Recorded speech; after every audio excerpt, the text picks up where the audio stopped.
नमस्कार दोस्तों, मैं सुनील अमृत आप सभी का आज की इस क्लास में स्वागत करता हूं। यूजीसी नेट पेपर 1 की हम लोग पढ़ रहे हैं यूनिट नंबर 9। यूनिट आए हाय यूनिट नंबर 9। ठीक है भाई, यूनिट नंबर 9 देखते हैं। यूनिट नंबर 9 और यूनिट नंबर 9 में आज हमको पढ़ना क्या है? हमको पढ़ना भाई आपका, अरे कहाँ चला गया भाई, आजा पेन। ठीक है भाई, तो यूनिट नंबर 9, इससे पहले 3 क्लासें हो चुकी हैं। ये आपकी चौथी क्लास है। क्लास नंबर 4 आज आपकी चलने वाली है। यदि आप लोगों ने इससे पहले की क्लासें नहीं देखी तो वे भी देख लें। आज पढ़ेंगे हम लोक विकास और पर्यावरण पढ़ रहे हैं। ठीक है, तो यूनिट का जो नाम है लोक विकास और पर्यावरण है। ठीक है, ये तो आज हम देखेंगे विकास और पर्यावरण के बारे में। ठीक है, विकास और पर्यावरण के बारे में देखेंगे। ठीक है, चलो जी, तो देखते हैं सबसे पहले विकास के बारे में। ठीक है, यदि आप लोगों ने हमारे यूट्यूब चैनल को सब्सक्राइब नहीं किया है तो प्लीज हमारे यूट्यूब चैनल को सब्सक्राइब अवश्य कर लें। और अगर ये वीडियो आप लोगों की समझ में आ रही है, आपको अच्छी लग रही है, तो भाई हमारी वीडियो को लाइक करें तथा शेयर भी जरूर कर दिया करो। ठीक है, शेयर भी जरूर कर दिया करो। ठीक है भाई, चलो जी।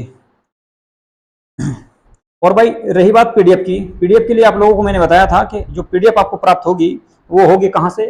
आप सभी को जो है इसके बारे में पता सूचना मिल चुकी होगी। संसार अकेडमी के नाम से हमारा टेलीग्राम चैनल है, वहां से आपको जो है ये सभी पीडीएफ प्राप्त हो जाएगी। ठीक है, चलो जी, तो चलते हैं आगे, देखते हैं क्लास को अपनी। ठीक है, विकास और डेवलपमेंट यानी कि सॉरी विकास और पर्यावरण। ठीक है, विकास यानी कि डेवलपमेंट। ठीक है, तो विकास क्या है? आर्थिक, सामाजिक और तकनीकी प्रगति की प्रक्रिया को ही विकास कहा जाता है। किसको? आर्थिक विकास, सामाजिक विकास और तकनीकी विकास जो होता है, तकनीकी प्रगति जो होती है, ठीक है, टेक्निकल जो प्रगति होती है, उन सब को ही क्या कहा जाता है? उन सब को ही कहा जाएगा क्या भाई? विकास। उसी सबको विकास कहा जाएगा। अगर मान लो किसी क्षेत्र का विकास हो रहा है आर्थिक रूप से, किसी क्षेत्र का या उस क्षेत्र के लोगों का आर्थिक रूप से विकास हो रहा है, इसके अलावा सामाजिक रूप से यानी कि समाज का विकास हो रहा है, समाज में निरंतर जो है आपके सुधार दिखाई दे रहा है। इसके अलावा तकनीकी में नए नए उपकरण आ रहे हैं, नई नई तकनीक आ रही है, नई नई टेक्नोलॉजी आ रही है। ठीक है, जैसे मान लो डिजिटल बोर्ड आ गया, इसके बाद कुछ और ऐसा आ जाए कि उसमें लिखने की जरूरत ही न पड़े, मैं बोलता रहूं और यहाँ पर लिखता रहे डायरेक्ट। ठीक है, तो उसको कहा जाएगा और भी ज्यादा तकनीक आ जाएगी। तो उन सबको, उन सब की प्रक्रिया को, उन सब की प्रगति की प्रक्रिया को ही क्या कहा गया? विकास कहा गया। इसका उद्देश्य क्या है? जीवन की गुणवत्ता में सुधार लाना। जीवन की गुणवत्ता में सुधार लाना ही क्या होता है? विकास का उद्देश्य होता है। बात करें पर्यावरण की, इन्वायरमेंट की, ठीक है, ये तो आप जानते होंगे, वह जैविक और अजैविक परिवेश, परिवेश मतलब कि वायुमंडल, जो क्षेत्र पड़ता है जहां पर आपका जो ना इंसान रहते हैं, पेड़ पौधे हैं, वायु है, कुल मिलाकर जहां पर जो ना पूरा आवरण जो तैयार किया जाता है उसे बोलते हैं परिवेश, जिसमें हम रहते हैं, जैसे वायु, जल, भूमि, वनस्पति, जीव जंतु, उन सभी को कहा जाएगा क्या? पर्यावरण। उस सभी को क्या कहा जाएगा भाई? पर्यावरण कहा जाएगा। चलिए जी, आगे देखते हैं डिटेल से इसको। ठीक है, विकास और पर्यावरण के संबंध क्या है आपस में, दोनों के बारे में बात करेंगे। विकास से सुविधाएं बढ़ती हैं, पर यदि यह अनियंत्रित हो तो प्राकृतिक संसाधनों का क्षरण होता है। क्षरण मतलब कि हनन होता है, हानि होती है, हानि होती है। ठीक है, संसाधनों की। ठीक है, प्राकृतिक संसाधन किसको कहा जाएगा? जैसे मान लो पेड़ पौधे हैं, कोयला है, लकड़ी है, पेट्रोलियम है। ठीक है, तो ये सब क्या है? प्राकृतिक संसाधन हैं। ये हमारे सारे क्या है? प्राकृतिक संसाधन हैं। जैसे वनों की कटाई करने से क्या होगा? वनों की कटाई करने से क्या होगा? जैव विविधता को हानि होगी, जैव विविधता को हानि होगी, बायोडाइवर्सिटी को क्या होगी? हानि होगी, लॉस होगा वनों की कटाई से। लेकिन कुछ फायदा भी हो सकता है थोड़ा बहुत। जो वनों को काटते हैं उनको जो ना लकड़ियां बेचते हैं, उससे कुछ जो ना फर्नीचर वगैरह बनाते हैं, तो पैसे की आमदनी भी होती है। लेकिन कुल मिलाकर जैव विविधता को उससे हानि होती है। इसके अलावा औद्योगिकीकरण, उद्योग लगने से देश का विकास होता है, राज्य का विकास होता है, मानव को नौकरी मिलती है। लेकिन लेकिन वायु प्रदूषण और जल प्रदूषण भी बहुत तेजी से फैलता है उस क्षेत्र में। वायु प्रदूषण और जल प्रदूषण भी उस क्षेत्र में फैलता है, तो कुल मिलाकर हानि भी होती है। ठीक है जी, तो विकास और पर्यावरण में क्या संबंध है बता रहा हूँ। विकास, मान लो यहाँ पर तो विकास हो रहा है इधर, और इधर जो ना पर्यावरण को हानि हो रही है, तो दोनों के बीच में निगेटिव हो रहा है। शहरीकरण, अगर शहरों को बढ़ाओ तो उससे क्या होगा? भूमि उपयोग में बदलाव आएगा। मानो तेजी से शहर बनते जा रहे हैं तो क्या होगा? कृषि भूमि की कमी हो जाएगी। ठीक है, कृषि भूमि की कमी होगी, महंगाई ज्यादा बढ़ जाएगी, तो बहुत सारे उसके जो कारण होते हैं आपस में। ठीक है, चलो जी आगे देख लेते हैं भाई। यहां तक बात समझ में आ गई होगी, बहुत आसान सी ये यूनिट है, आसान सी यूनिट है। संतुलन का प्रयास, सतत विकास। सतत विकास जो ना आपका पर्यावरण और विकास में सबसे ज्यादा संतुलन जो बैलेंस बैठाता है वो बैठाता है क्या? सतत प्रयास, सस्टेनेबल डेवलपमेंट। ये कैसे होगा? ऐसा विकास जो वर्तमान आवश्यकताओं को पूरा करे बिना, तो सॉरी बिना नहीं भाई, ठीक है, हाँ, करे बिना भविष्य की पीढ़ियों के संसाधनों को नुकसान पहुंचाए। यानी कुल मिलाकर सतत विकास ऐसे विकास को कहा जाता है जो वर्तमान की आवश्यकताओं को पूर्ति करे, वर्तमान की जो आवश्यकताएं हैं उनको पूरा करे, और भविष्य में जो हमारे जो ना कुल मिलाकर जो संसाधन है, ठीक है, हमारे जो संसाधन है तो भविष्य की पीढ़ियों के लिए बचे रहें या उनको नुकसान ना पहुंचाए, तो उसी को कहा जाता है क्या? सतत विकास। जैसे मान लो, ठीक है, अभी हम फिलहाल जो है किसी चीज का विकास करेंगे, हमारा विकास हो रहा है, लेकिन उससे आने वाली पीढ़ी को या उससे हमारे पर्यावरण को या उससे हमारे वातावरण को कोई नुकसान नहीं होना चाहिए, ताकि आने वाली पीढ़ी भी उसका लाभ उठा सके। जैसे मान लो पानी है, पानी का हम जो ना कृषि में उपयोग करते हैं या पीने के लिए इस्तेमाल करते हैं, कपड़े धोने के लिए, नहाने के लिए इस्तेमाल करते हैं, इसके अलावा लेकिन हमें उस पानी का इतना दोहन नहीं करना ताकि वो पानी खत्म हो जाए। अगर पानी खत्म हो गया, आपका भूमिगत जल अगर समाप्त हो गया, तो आने वाली पीढ़ी को उससे दिक्कत होगी, आने वाली पीढ़ी को उससे परेशानी होगी, ठीक है। तो हमको इतने पानी का दोहन करना है, इतना पानी निकालना है, ठीक है, जिससे हम अपना जीवन यापन कर सकें, ठीक है, अपना जीवन यापन कर सकें, उपयोगी जन उसको उपयोग में ला सकें, और आने वाली पीढ़ी के लिए भी उसको बचाया जा सके। तो उसी को कहा जाएगा क्या? सतत विकास या सस्टेनेबल डेवलपमेंट। चलो भाई आगे चलते हैं, ये तो समझ गए होंगे आप। मिलेनियम विकास लक्ष्य, मिलेनियम विकास लक्ष्य, यहां से क्वेश्चन आने की संभावना पूरी आपकी, यहां से इस टॉपिक से आपके क्वेश्चन हमेशा आते हैं और आने की संभावना है, ठीक है। मिलेनियम विकास डेवलपमेंट, यानी कि जो ना मिलेनियम का एमडीजी कहा जाएगा इसको, एमडीजी यानी कि मिलेनियम डेवलपमेंट गोल, ठीक है, मिलेनियम डेवलपमेंट गोल इसको कहा जाएगा। इसके अलावा सतत विकास को कहा जाएगा एसडीजी, आपका सस्टेनेबल डेवलपमेंट गोल, ठीक है। तो दोनों के बारे में क्या है, इनके बारे में डिटेल से पढ़ते हैं। देखो भाई, मिलेनियम विकास लक्ष्य, मिलेनियम डेवलपमेंट गोल्स, ठीक है, एमडीजी के नाम से इसको जाना जाएगा, एमडीजीएस, ठीक है। इसकी शुरुआत कब हुई? तो 2000 में शुरुआत इसकी हुई थी, 2000 में इसकी शुरुआत हुई थी। 2000 में प्रधानमंत्री कौन थे भाई हमारे देश के? वे थे जी आपके अटल बिहारी वाजपेयी, अटल बिहारी वाजपेयी। तो अटल बिहारी वाजपेयी की सरकार थी 2000 में भारत में, और 2004 तक रही, ठीक है। चलो जी और देख लेते हैं क्या भाई, तो 2000 में इसकी शुरुआत की गई, किसके द्वारा की गई? तो संयुक्त राष्ट्र के द्वारा, संयुक्त राष्ट्र संघ के द्वारा इसकी शुरुआत की गई। लक्ष्य कितने रखे? एग्जाम में आता है क्वेश्चन आपका कि कितने लक्ष्य रखे गए? 8 लक्ष्य। कौन कौन से बताऊंगा सारे, ठीक है, 8 लक्ष्य कौन कौन से हैं, वे सारे के सारे लिख के लेके आया हूं मैं आपको, ठीक है, आपके लिए, ठीक है।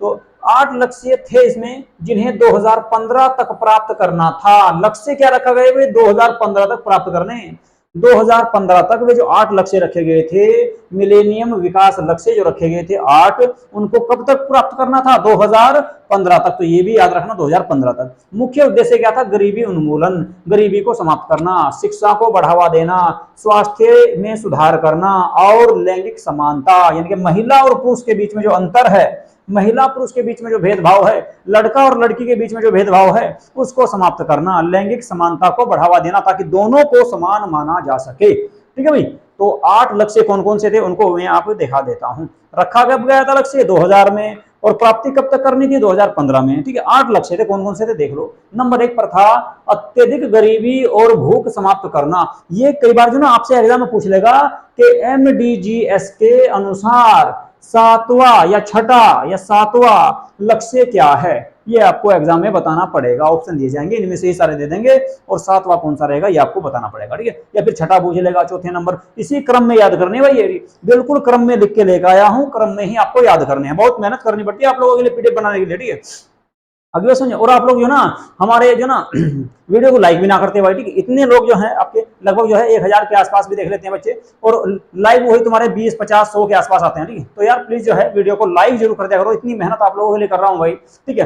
पेपर 1 जो है आपका यूजीसी नेट का, उसकी सारी की सारी यूनिट आपकी मैं करा रहा हूँ, ठीक है, डिटेल से करा रहा हूँ, ठीक है, बहुत विस्तार से आप लोगों को समझाता हूँ। और अब तो पीडीएफ का भी मैंने प्रावधान कर दिया आप लोगों के लिए, ठीक है। ये पीडीएफ भी आप लोगों को जो है प्राप्त होगी अब कहां पर? संसार अकेडमी नामक टेलीग्राम चैनल से, ठीक है। आप जो है इन वीडियो जो है इन पीडीएफ को भी ले सकते हैं। बहुत सारे बच्चों के कमेंट आ रहे थे, सर पीडीएफ कहां से मिलेगी, पीडीएफ कहां से मिलेगी? तो पीडीएफ का भी समाधान कर दिया गया है, ठीक है। तो भाई जो है वीडियो को लाइक जरूर कर दिया करो यार, ठीक है। वीडियो को लाइक जरूर कर दिया करो, शेयर तो तुम्हारी मर्जी है, करो मत करो, ठीक है, लेकिन लाइक तो जरूर कर ही दिया करो, ठीक है। लाइक जरूर कर दिया करो भाई, ठीक है। और अच्छे अच्छे कमेंट करो भाई, ठीक है।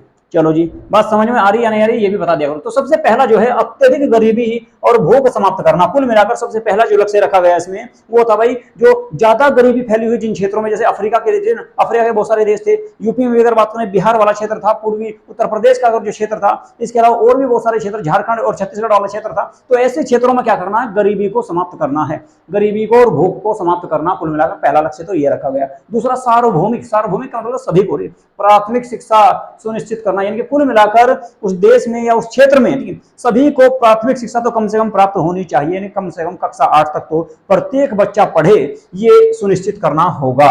ये दूसरा लक्ष्य था जिसका। तीसरे की बात करें लैंगिक समानता और महिलाओं को सशक्त बनाना। कुल मिलाकर जो है महिला पुरुष या बच्चे, लड़का और लड़की में जो अंतर था, जो भेदभाव था ग्रामीण क्षेत्रों में और शहरी क्षेत्रों में भी, तो उस सब को समाप्त करना था। कुल मिलाकर लैंगिक समानता को बढ़ावा देना था ताकि लड़का और लड़की में कोई ज्यादा अंतर ना समझे, ना उसको माना जाए, ताकि दोनों को समान अधिकार प्राप्त हो। और महिलाओं को सशक्त, यानी कि महिलाओं को जो है मजबूत बनाने की बात इसमें कही गई थी, ताकि उनको रोजगार देके पढ़ा लिखा कर जो है उनको पुरुषों के समान सशक्त बनाया जा सके। ठीक है। इसके बाद नंबर 4 पर है आपका बाल मृत्यु दर में कमी। कुल मिलाकर जो है बच्चों के जन्म के समय जब बच्चे का देहांत हो जाता है, ठीक है, तो उसको कम करना। कुल मिलाकर बच्चे के जन्म के समय, ठीक है, उसकी मृत्यु को जो बहुत कम जो है लेकर आना है, उसको कम करना है कुल मिलाकर। ठीक है। इसके अलावा मातृ स्वास्थ्य में सुधार, माताओं के स्वास्थ्य में सुधार की भी बात इसमें कही गई। कौन से नंबर पर, नंबर 5 पर। तो नंबर 4 पर है बाल मृत्यु दर में कमी, नंबर 5 पर है मातृ स्वास्थ्य में सुधार। कुल मिलाकर याद रखना है भाई नंबर भी इनके। नंबर 6 पर है आपका HIV या एड्स, मलेरिया आदि से लड़ना। कुल मिलाकर बीमारियों के बारे में बात कही गई है नंबर 6 पर। नंबर 6 पर जो है बीमारियों के बारे में बात कही, जिसमें HIV, एड्स है, मलेरिया है, इसके अलावा और भी बीमारियां सारी इसी में शामिल हो जाएगी। अगर और भी कोई बीमारी पूछता है, ठीक है, तो वो भी किसमें आ जाएगी, नंबर 6 में ही शामिल होगी। नंबर 7 पर्यावरणीय स्थिरता सुनिश्चित करना, मोस्ट इंपोर्टेंट है नंबर 7। ठीक है। पर्यावरणीय स्थिरता सुनिश्चित करना। और ये पर्यावरण वाला जो टॉपिक है ना, ये आपका आपने पढ़ा होगा भारत का संविधान, भारत के संविधान में पढ़े होंगे मौलिक कर्तव्य, वहां भी 7वें नंबर पर ये बैठी मौलिक कर्तव्य जो भारतीय संविधान में यूएसएसआर यानी कि कुल मिलाकर यूएसएसआर, कुल मिलाकर कह सकते हैं इसको सोवियत संघ से लिए गए हैं, सोवियत संघ से लिए गए हैं। कब लिए गए थे भाई, 42वां संविधान संशोधन हुआ था, 42वां संविधान संशोधन हुआ था 1976 में, तब इनको लिया गया। इंदिरा गांधी की सरकार थी, इंदिरा गांधी की सरकार थी, और उस समय केवल 10 मौलिक कर्तव्य जोड़े गए थे। 11वां जो मौलिक कर्तव्य है 6 से 14 वर्ष के बच्चों की शिक्षा का प्रावधान माता पिता के द्वारा किया जाएगा। वो 86वां संविधान संशोधन हुआ था आपका 2003 में, उसके द्वारा जोड़ा गया भाई। ठीक है। तो कुल मिलाकर आपका उसमें भी आपका जो 7वां मौलिक कर्तव्य है हमारा, वो है आपका पर्यावरणीय स्थिरता, यानी कि पर्यावरण संरक्षण, पर्यावरण संरक्षण, वन वन्य जीव, जीव जंतु, झील, ठीक है, तालाब, नदियां आदि का संरक्षण किया जाएगा। कुल मिलाकर वो कहा गया कौन से में, 7वें नंबर पर। तो यहां भी 7वां नंबर है और वहां भी 7वां नंबर है, तो याद रखने के लिए बता रहा हूं आप लोगों को। इसके अलावा 8वें नंबर पर दिया गया वैश्विक विकास के लिए साझेदारी बनाना। वैश्विक विकास यानी कि पूरे विश्व के विकास के लिए आपस में एक दूसरे देशों को एक दूसरे के साथ मिलजुल कर काम करना है, ताकि पूरे विश्व का विकास हो सके। ठीक है भाई। चलो जी, तो ये थे कुल मिलाकर तुम्हारे 8 गोल या 8 लक्ष्य। कौन कौन से? नंबर 1 पर दिया गया है अत्यधिक गरीबी और भूख को समाप्त करना। नंबर 2 पर सार्वभौमिक प्राथमिक शिक्षा को सुनिश्चित करना। नंबर 3 पर है लैंगिक समानता और महिलाओं को सशक्त बनाना। नंबर 4 पर है बाल मृत्यु दर में कमी लाना। नंबर 5 पर है मातृ स्वास्थ्य में सुधार। और नंबर 6 पर दिया गया बीमारियों के बारे में, HIV, एड्स, मलेरिया आदि बीमारियों से लड़ने के लिए। और नंबर 7 पर पर्यावरण संरक्षण यानी पर्यावरणीय स्थिरता सुनिश्चित करना। और नंबर 8 पर है वैश्विक विकास, इनके पूरे विश्व का विकास किया जाएगा। ये 8 के 8 याद कर लो भाई, एग्जाम में जो ना इनके नंबर पूछता है कौन से नंबर पे कौन सा दिया गया है। चलो जी आगे चलते हैं। सतत विकास लक्ष्य की बात करेंगे अब। ठीक है, सतत विकास लक्ष्य की अगर बात करें तो सतत विकास लक्ष्य की बात करते हैं। ठीक है, आवाज तो सही आ रही भाई, बता दियो एक बार कमेंट करके। ठीक है, कोई दिक्कत हो किसी भी प्रकार की, ठीक है, या सही ना चमक रहा हो, कोई भी समस्या हो तो उसके बारे में जरूर बता देना। ठीक है, आगे बस कमेंट बॉक्स में बताते रहा करो भाई। ठीक है, और भाई देखो वीडियो को लाइक जरूर कर दिया करो। और यदि आप हमारे चैनल पर नए आए हो, पहली बार आए हो, तो प्लीज हमारे यूट्यूब चैनल को सब्सक्राइब जरूर कर लो और वीडियो को लाइक करो, ज्यादा शेयर करो। इसके अलावा मैंने आपको पीडीएफ के बारे में बताया कि संसार अकेडमी के नाम से हमारा टेलीग्राम चैनल है, वहां से आपको ये पीडीएफ प्राप्त हो जाएगी। ठीक है, चलिए जी, तो देखते हैं भाई सतत विकास। सतत विकास का मतलब है सतत जो है आपका सस्टेनेबल डेवलपमेंट गोल्स। ठीक है, SDGs। एग्जाम में आपको ये शब्द देखने को मिलेंगे। ठीक, SDGs, ठीक है, या MDGs है। ठीक है, तो इस तरह के देखने को मिलेनियम विकास लक्ष्य है, ठीक है, इस तरह से देखने पड़ेंगे, ठीक है। यहाँ पे रहेगा सतत विकास लक्ष्य, ठीक है। तो प्रारंभ कब किया गया? 2015 में। उसका प्रारंभ कब किया था? 2000 में, ठीक है। उसकी शुरुआत 2000 में हुई, इसकी शुरुआत 2015 में हुई। संयुक्त राष्ट्र संघ के द्वारा ही शुरुआत की गई, उसकी भी संयुक्त राष्ट्र संघ के द्वारा ही शुरुआत की गई थी। उसमें लक्ष्य कितने रखे थे? अच्छा, उसको पूरा करना था कब तक भाई? 2015 तक। 2015 तक। इसको पूरा करना कब तक? 2030 तक। 2030 तक, ठीक है। लक्ष्य कितने रखे इसमें? आपके 17 लक्ष्य हैं। उसमें कितने थे भाई? 8 लक्ष्य थे, अभी पढ़ाया आपको, ठीक है। 8 के 8। इसमें कितने हैं? 17 लक्ष्य रखे गए, ठीक है। और 169 उपलक्ष्य निर्धारित किए गए। 169 तो भूलने का नहीं, ठीक है। 169 उपलक्ष्य निर्धारित किए गए, ठीक है। तो कुल मिलाकर इसकी संख्या याद रखनी है आपको, 17 की। 17 के 17 याद तो होने बहुत मुश्किल है भाई, ठीक है, होते नहीं जल्दी से, ठीक है। तो कुल मिलाकर चलिए आगे देखते हैं इसमें।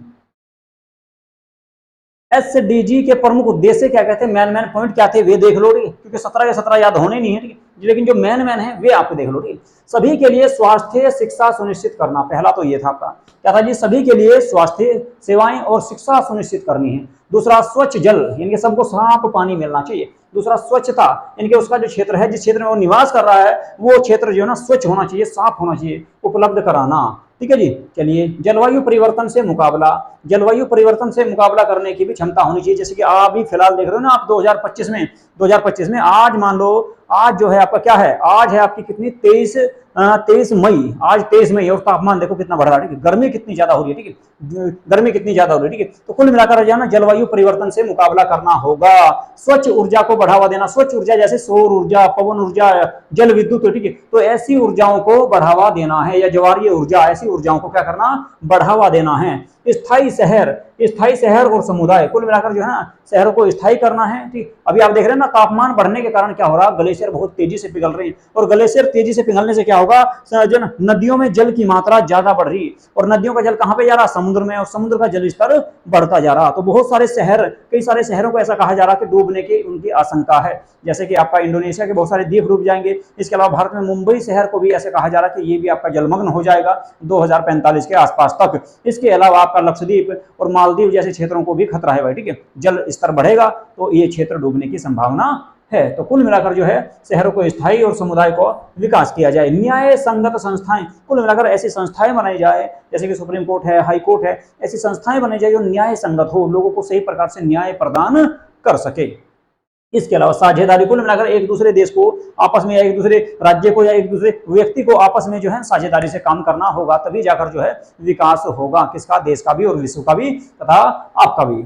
चलिए जी, एसडीजी बराबर होता है सामाजिक प्लस आर्थिक और पर्यावरणीय आयामों का संतुलन। कुल मिलाकर जो है ना, समाज का विकास होना चाहिए, आर्थिक विकास भी होना चाहिए, पर्यावरण का संरक्षण भी होना चाहिए। इन तीनों को मिला के ही इसका संतुलन बनता है, किसका? एसडीजी का, यानी कि सतत विकास लक्ष्य। सतत विकास लक्ष्य निर्धारित कब किया गया?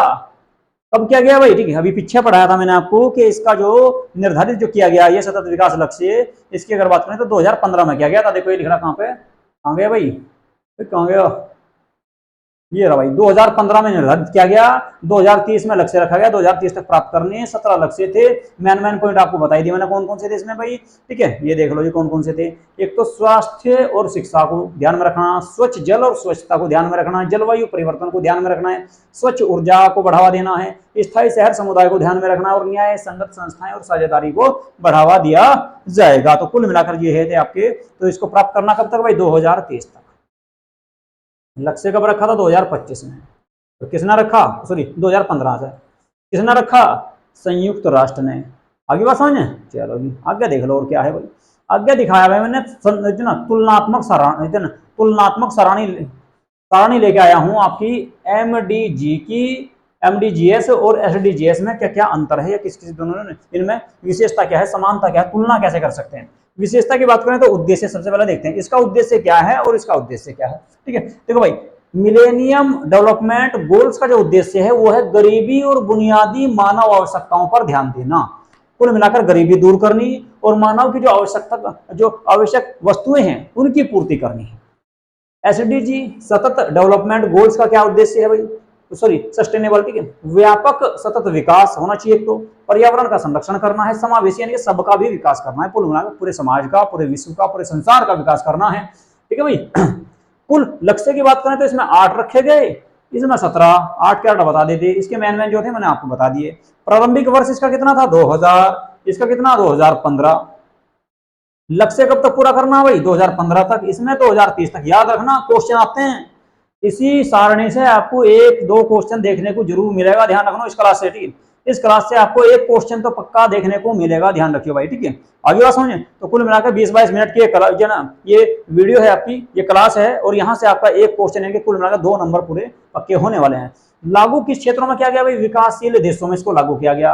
ये भी याद रखिए, विकासशील देश उनको कहा जाता है जिनका पूरी तरह से विकास नहीं हुआ लेकिन विकास की ओर अग्रसर हैं, जैसे भारत, ठीक है, जैसे भारत, ठीक है। इसके अलावा सभी देश इसमें विकसित और विकासशील सभी को शामिल किया गया, ठीक है जी। किसमें? सस्टेनेबल डेवलपमेंट गोल्स में, ठीक है, सतत विकास लक्ष्य में सबको शामिल किया गया, ठीक है। लेकिन इसमें केवल कौन थे? विकसित देश। आगे बात समझे।